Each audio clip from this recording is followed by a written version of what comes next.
এই যে এক একটা গোলাপ, এক একটা আমার জীবন। গোলাপ আমার জীবন। দেখেন এই যে কলি, এই যে গোলাপগুলো এই যে এইখানেও ধরেছে, অনেকগুলো গোলাপ ধরেছে, অনেকগুলো গোলাপ ধরেছে। এই গাছগুলো আছে বলে আমি বেঁচে আছি, এই গাছগুলো আছে বলে আমি বেঁচে আছি। এই ফুলগুলো কখনোই ঝরে না, এই ফুলগুলো কখনোই ঝরে না, সব সময় এই ফুলগুলো এইভাবেই থাকে, এইভাবেই থাকে। কখনো এই ফুলগুলো গাছ থেকে একদিনের জন্য কোথাও যায় না, ঝরে না, এরা ঝরে না। দেখেন একটা গাছে কত ফুল, কত ফুল, কত ফুল। দেখেন দেখেন কত কত, কোথায় কোথায় ডাল চলে গেছে, ফুল ধরেছে। এই ফুলগুলো যে কি ফুল, কোত্থেকে যে এইটা হলো আমার, এটা কিন্তু বাজারেও আর পাওয়া যায় না। মাটির গুণে হয়েছে নাকি, এটা কিন্তু সব সময় এরকম প্লাস্টিকের মতো হয়ে, দেখেন আপনাদেরকে কাছ থেকে দেখাচ্ছি, একদম প্লাস্টিকের মতো হয়ে এইভাবেই থাকে সব সময়ের জন্য। মানুষ তো ঝরে কোনো সময়, এর কিন্তু কোনো ঝরা নেই।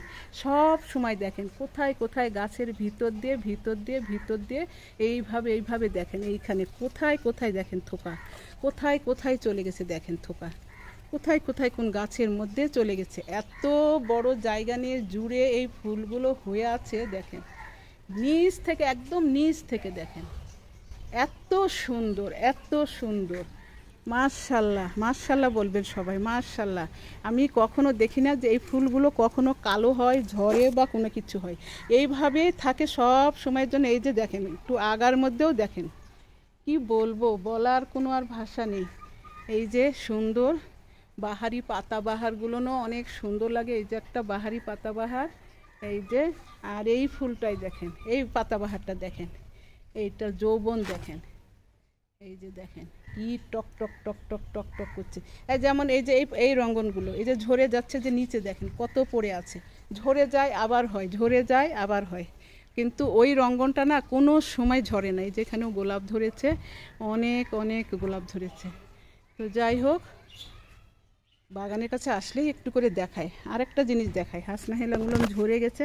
আর এইখানে দেখেন, এই দেখেন হলুদ গোলাপ ধরেছে, হলুদ গোলাপ, হলুদ গোলাপ, মাশাল্লাহ মাশাল্লাহ। আর ওইখানে একটা ধরেছে সাদা গোলাপ, দেখায়, এই দেখেন ভিতরে যাচ্ছি না, এখান থেকে দেখায় সাদা গোলাপ, অনেক অনেক আবার ধরেছে। আমি কিন্তু খুব যত্ন করে, দেখেন একটা থোকা দেখেন, কি দারুণ, কি দারুণ থোকাটা, তাই না? মনে হয় সবার জীবনগুলো যদি ফুলের মতো হতো, তাই না? কিন্তু আমাদের জীবন কি ফুলের মতন? কারো জীবন কষ্ট। দেখেন কোথায় এসে গোলাপ ধরেছে, দেখেন জবার গাছের ভিতরে এত এত গোলাপ ধরেছে।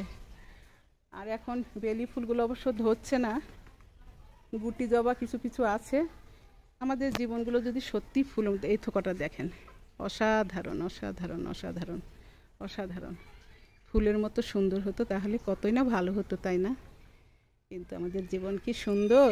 কারো সুন্দর, কারো বা অসুন্দর। সারা বছর আপনি কাজ করে বাড়ি ঘর তৈরি করে দিবেন, ছেলে মেয়েকে মানুষ করে দিবেন, সব কিছু করার পরও আপনার নিশ্চয়তা নাই যে সেই বাড়িতে আপনার জায়গা আছে কি না। দেখেন কোথায় যে গোলাপ ধরেছে, সব কিছুর পরেও হয়তো বলবে জায়গা নেই, যাও বাড়ি থেকে বের হয়ে, তখন আপনাকে ব্যাগপত্র গুছিয়ে নিয়ে বের হয়ে আসতে হবে। এই তো মেয়ে মানুষের জীবন। তাই বলি, আমি সবসময় কিন্তু বলি, মেয়েদের একটা বাড়ি থাকা দরকার, মেয়েদের একটা ইনকাম থাকা দরকার। যারা ফেসবুকে আছেন, কাজ করছেন, মন দিয়ে কাজ করেন, অবশ্যই ইনশাল্লাহ সবাই কিন্তু ইনকাম করতে পারবেন। তো আজ এই পর্যন্তই, অনেক কথা বললাম। ভালো থাকেন, সুস্থ থাকেন, আল্লাহ হাফেজ।